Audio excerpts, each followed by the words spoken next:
Hello नमस्ते, मैं हूं Manisha. Welcome to R S only. और मैम मैं तो 6-7 आवर्स पढ़ाई कर रहा हूँ या कर रही हूँ।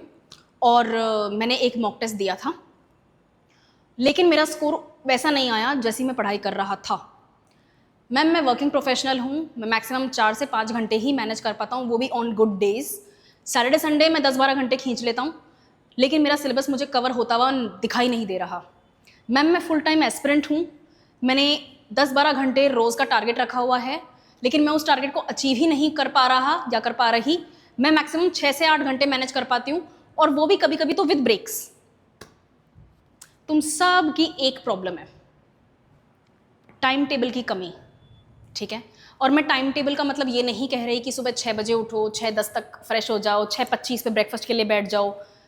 नहीं, वो कभी नहीं फॉलो होता। अगर आपको कोई बता रहा है ना ऐसा वीडियो में, कहीं पे भी आपको कोई जान पहचान वाला भी बता रहा है मिलके कि टाइम टेबल ऐसा फिक्स करो, अलार्म सिस्टम पे चलो, अलार्म सिस्टम पे आप अपनी एक्टिविटीज़ कर सकते हो, आप कंसिस्टेंट डेडिकेशन से पढ़ाई नहीं कर सकते। तो कंसिस्टेंसी मेंटेन करने के लिए एक बेसिक टाइम टेबल होना ज़रूरी है कि आपके पास में डेली टारगेट्स क्या हैं। फिर चाहे आप 6 आवर्स की पढ़ाई करो या फिर 12-13 आवर्स की पढ़ाई करो, वो कैसे काम करता है वो आज देखते हैं। ठीक है, तो अगर कंसिस्टेंटली इस चीज़ को फॉलो करोगे तो 100% रिजल्ट आएगा। अब क्योंकि सब स्टूडेंट्स फॉलो नहीं करते हैं तो सबका रिजल्ट नहीं आता, पर जो फॉलो कर लेते हैं उनका पॉजिटिव रिजल्ट आता है। ठीक है, चलो आज इसी चीज़ पे बात करते हैं। और इसी चीज़ पे बात करने के लिए मैं आपके सामने ना 3 रेंज लेकर आई हूँ। 3 रेंज होंगी हमारे पास में 5 to 6 आवर्स पर डे की। रेंज हमारे पास में होगी 8 to 10 आवर्स पर डे की। और दूसरी रेंज होगी हमारे पास में 12 से 13, तीसरी रेंज पर डे की। ये 3 रेंज आपको देखनी है। ये जो 6 आवर्स की रेंज मैंने बताई है, 5 to 6 आवर्स की, ये आपको मेंटेन करनी है। जो लोग प्रोफेशनल्स हैं, जॉब करते हैं, उनके ऊपर फैमिली रिस्पॉन्सिबिलिटीज़ हैं, प्रोजेक्ट रिस्पॉन्सिबिलिटीज़ हैं, उनका दिन अदरवाइज दूसरे लाइवलीहुड अर्न करने के काम में चला जाता है। मैम 5-6 घंटे कहाँ से लाऊं? अब भैया वो तो आपको देखना पड़ेगा कि ये 5-6 घंटे आप कहाँ से ला रहे हो। थोड़ा मॉर्निंग में जल्दी उठो, थोड़ा कोशिश करो कि डिनर टाइम अपना कम कर सको। फैमिली टाइम मुझे पता है आपका कम हो जाएगा। आपकी खुद की अगर फैमिली है, बच्चे हैं, वाइफ है, या फिर आपका स्पाउस है कोई भी, तो हाँ मुझे मालूम है कि आपका मैं फैमिली टाइम काटने की कोशिश कर रही हूँ, बट आपने लक्ष्य भी आरएस एग्ज़ाम करने का किया है। It's not an easy thing. और 4.5 महीने की बात है, 6 दिसंबर को एग्ज़ाम है, राइट? तो ये मैटर करता है वर्किंग प्रोफेशनल्स के लिए।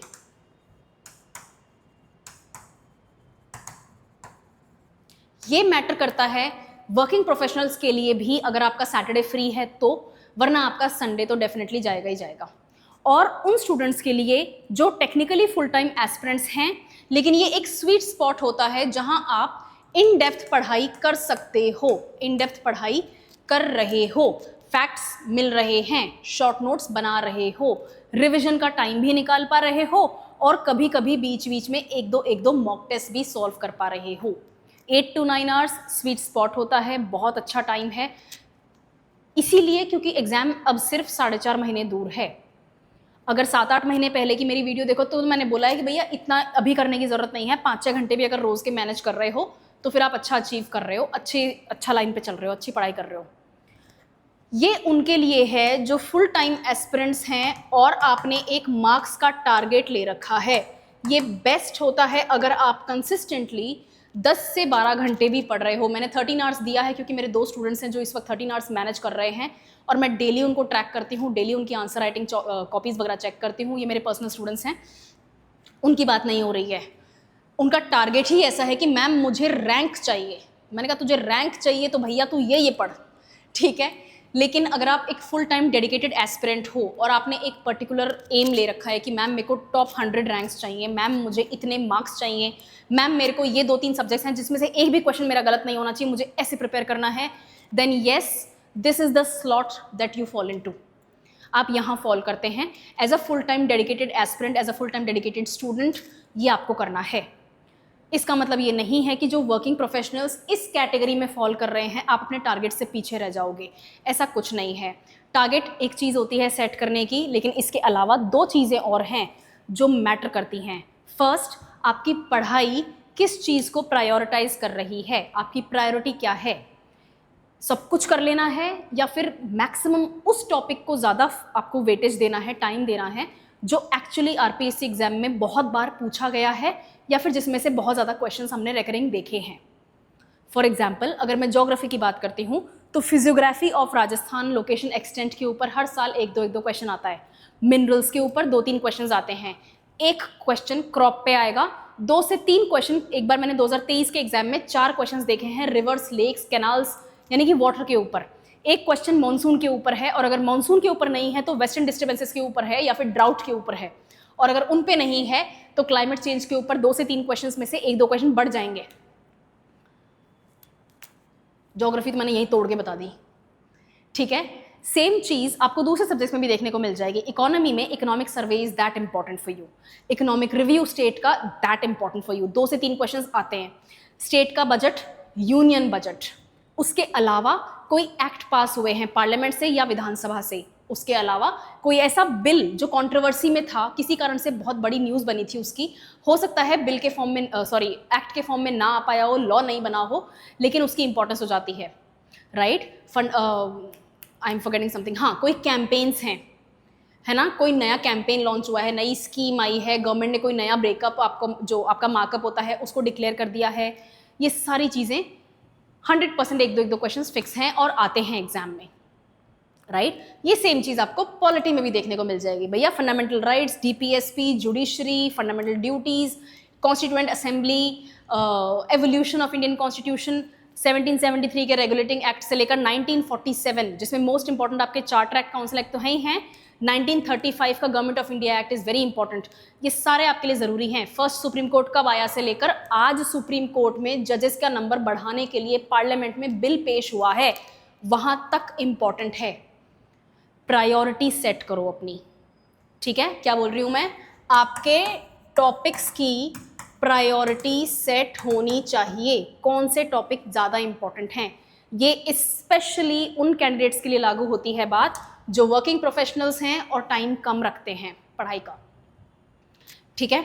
नेक्स्ट आपके पास में होने चाहिए फैक्ट्स।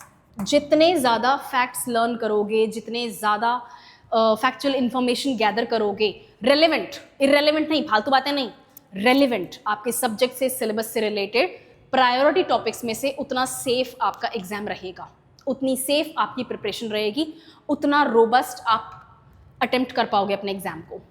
और थर्ड, इसको नहीं छोड़ना है, मुझे नहीं, मैंने कई बार वीडियोस बनाई हुई हैं, कई सारी वीडियोस में आपको मिल जाएगा करंट अफेयर्स कहाँ से मिलेंगे, इनके नोट्स कैसे बनाने हैं, कौन से टॉपिक्स में से कैसे क्वेश्चन आएंगे, कितने क्वेश्चंस आएंगे, मैंने कई बार पहले बताया हुआ है। Go watch those videos. Current affairs के सोर्सेज, करंट अफेयर्स मैनेज कैसे करने हैं, कितना टाइम मैं किसको दूँ, कहाँ से कौन सा करंट अफेयर्स मुझे मिलेगा, आपको मिल जाएगा, ठीक है।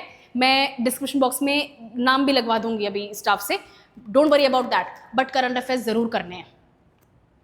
ये 3 चीज़ें, ये 3 काम 100% करना है, और ये 3 काम एक पर्टिकुलर प्लान के अनुसार करना है। प्लान मैंने आपको पहले ही बताया हुआ है, मैं आज फिर बता देती हूँ। आपको अभी के हिसाब से प्लान बनाना है। 40 से 45 डेज आपको अपने सब्जेक्ट्स का फाउंडेशन तैयार करना है। लगभग 2 मंथ्स यानी कि 55 से 62 डेज। मैम इतना रेंज क्यों देते हो? भैया तुम्हारी प्रैक्टिस वगैरह के लिए देती हूँ, ठीक है। ये रेंज में आप करोगे डीप डाइव अपनी पढ़ाई में। ये जो डीप डाइव होगी, ये पढ़ाई की डीप डाइव फैक्ट्स पे डिपेंड करेगी, एनालिसिस पे, क्रिटिकल थिंकिंग पे, इन चीज़ों पे डिपेंड करेगी। और अगर आपको लगता है कि आप मैनेज कर पा रहे हो, पहले से पढ़ते आ रहे हो, काफ़ी कुछ सिलेबस कवर हो गया है, तो थोड़ी राइटिंग प्रैक्टिस के ऊपर भी ध्यान दो, ओके। और लास्टली आपके पास में 30 डेज जो बच रहे हैं, जो 1 मंथ बच रहा है एग्जाम से 1 हफ्ते पहले तक, उसमें आप करोगे रिविजन। और रिविजन करने का, पीक परफॉर्मेंस करने का 2 ही तरीका होता है। सॉरी, मैंने बताया मेरी हिंदी बहुत वीक है। 2 ही तरीके होते हैं। फर्स्ट, अपने आप को टेस्ट करोगे, और सेकंड, रिविजन के लिए बेस्ट है 137 मेथड। मैंने पहले बताया हुआ है। अगर आपको और डिटेल में जानना है तो मैं रिविजन करने के तरीके क्या होते हैं, और मल्टीपल तरीके होते हैं। ऐसा नहीं कि मैम ने बोल दिया 137 तो वैसे ही करना है, अगर नहीं मैनेज होगा तो रिविजन नहीं करोगे क्या, राइट। तो रिविजन करने के मल्टीपल तरीके होते हैं। अगर आप चाहते हो कि मैं बताऊं मल्टीपल तरीके तो मुझे कमेंट से बता देना, मैं अलग से वीडियो बना दूंगी। बट ये प्लान है, सबका ऐसा ही प्लान होता है, ठीक है। जो कवर करते हैं, जो क्लियर करते हैं ना एग्जाम को, उनका यही प्लान होता है। आप इन 3 में से किसी भी कैटेगरी में फॉल कर रहे हो, आपका प्लान ऐसा होगा, आपकी पढ़ाई का कोर ऐसा होगा, और फिर हम दिसंबर में जब आप कर चुके होगे ना एग्ज़ाम को क्लियर, तब मिलेंगे।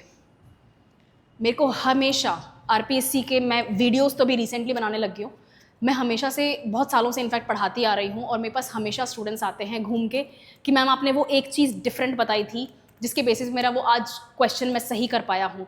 मैम आपने मुझे ये तरीका बताया था कि मुझे अडॉप्ट करना चाहिए, and I can see tangible change in my self. Specially writing के स्टूडेंट्स जो होते हैं, फॉलो दिस, क्योंकि ये मैंने भी फॉलो किया था और मैंने एग्ज़ाम क्लियर किया था।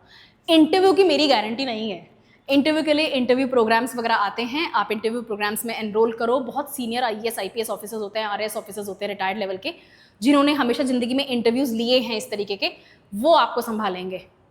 ये एग्ज़ाम पास करने की पढ़ाई आपकी, प्लान मेरा। ओके कोई भी क्वेश्चन होता है, क्वेरी होती है, तो काउंसलिंग लो, वरना comment section is open for you. I will always be here. All the very best, और खूब पढ़ाई करो, खूब। Good luck.